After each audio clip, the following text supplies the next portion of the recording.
Hey guys, let's get more news from Steelers, but first don't forget to subscribe to the channel and leave your like. Former Steelers Pro Bowler has bold stance on Mike Tomlin. The Pittsburgh Steelers have famously had just 3 head coaches since the start of the 1969 season. One former player thinks it is time for them to start having a serious conversation about introducing a fourth. ESPN analyst and former Steelers safety Ryan Clark said on Friday's edition of Get Up that after 17 seasons it is time for the Steelers and head coach Mike Tomlin to sit down and have a serious conversation about a change. The biggest reason Clark thinks it is time for that discussion is that he is not sure Tomlin's message is still getting through to the roster, especially the wide receiver room, where there have been consistent issues over the years. George Pickens and Diontae Johnson have both had their effort questioned at times this season, while Tomlin has been questioned for his handling of it. This is the first time that Tomlin has ever been even close to the hot seat in Pittsburgh.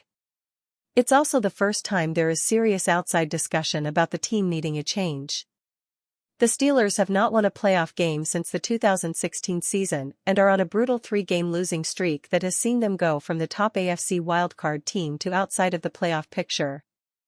That losing streak has featured back-to-back losses to a pair of previously 2-10 teams, both at home and both within 4 days of each other, and an ugly game in Indianapolis that saw the Steelers turn a 13-0 lead into a 30-13 defeat.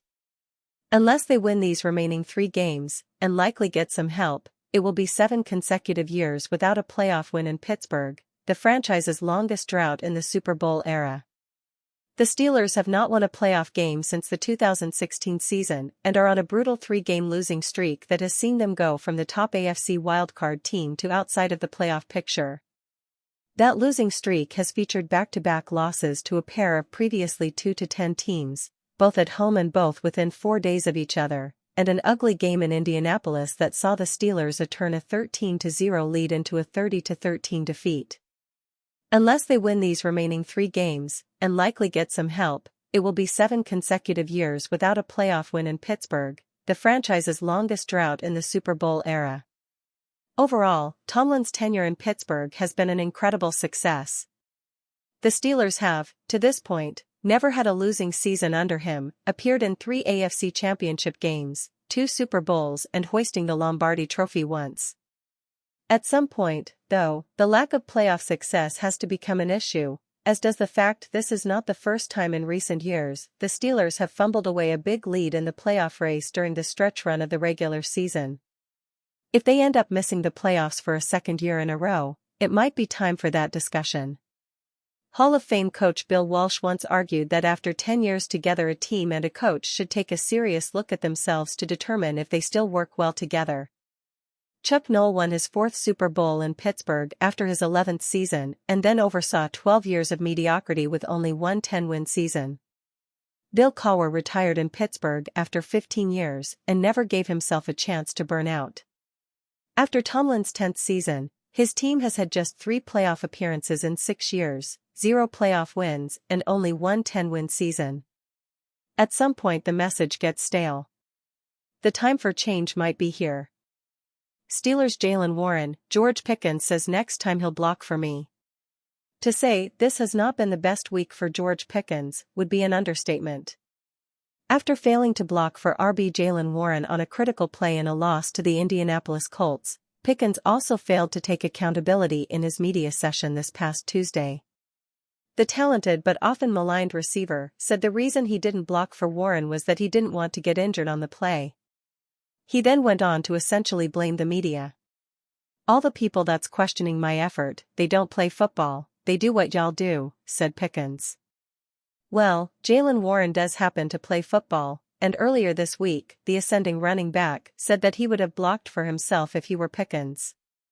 The burning question then became, have Warren and Pickens talked about this, or hashed things out? On the latest episode of The Sick Podcast Steelers Crazy, Warren said that after a conversation between the two of them, Pickens understands his point of view. Warren also said that he isn't frustrated at Pickens, because it's out of my control, but that Pickens mentioned he would block for him if the same scenario were to happen again.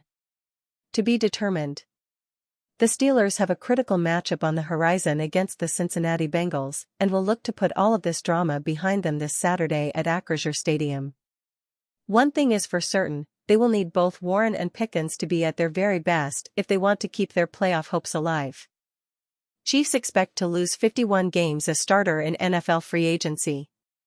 While the Kansas City Chiefs remain focused on the 2023 campaign, they are heading into an important offseason on the defensive side of the ball, with Chris Jones, Willie Gay, Jarius Sneed and Mike Danna set to hit free agency, among others.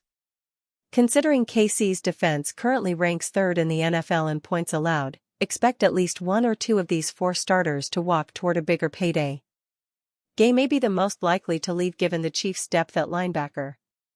On December 18, Bleacher Report's NFL team agreed, predicting the former second-round pick would sign with the Steelers in 2024.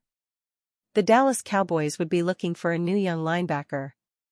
Since being drafted in 2020, Gay has started 51 games for the Chiefs, including the regular season and playoffs combined. Overall, he's been a very solid contributor when he's on the field, helping Kansas City win the Super Bowl last year. That said, Gay hasn't changed the game as much as fellow linebacker Nick Bolton or fellow free agents Jones and Sneed. Because of those two factors, plus the emergence of young LBs Leo Chenal, Jack Cochran and Cam Jones, Gay could be one of the odd men out in March. And that's not necessarily a bad thing for the 25-year-old. The former Mississippi State product has shown enough versatility and promises to earn a decent contract elsewhere, as we've seen in the past with former champion Chiefs when they hit the open market. It might not be the Saints, but it wouldn't be surprising if Gay wore a different jersey during OTAs next spring. After being released prior to Week 15, veteran linebacker/special teamer Darius Harris was re-signed to Kansas City's practice squad on December 19. Chiefs Digest insider Matt Derrick shared the news on Reed and the Chiefs. The move also replenishes the linebacker depth, which is stronger than ever with Bolton and Drew Tranquill healthy again. And you fan, what do you think of the Willie Gay situation? Leave your opinion in the comments.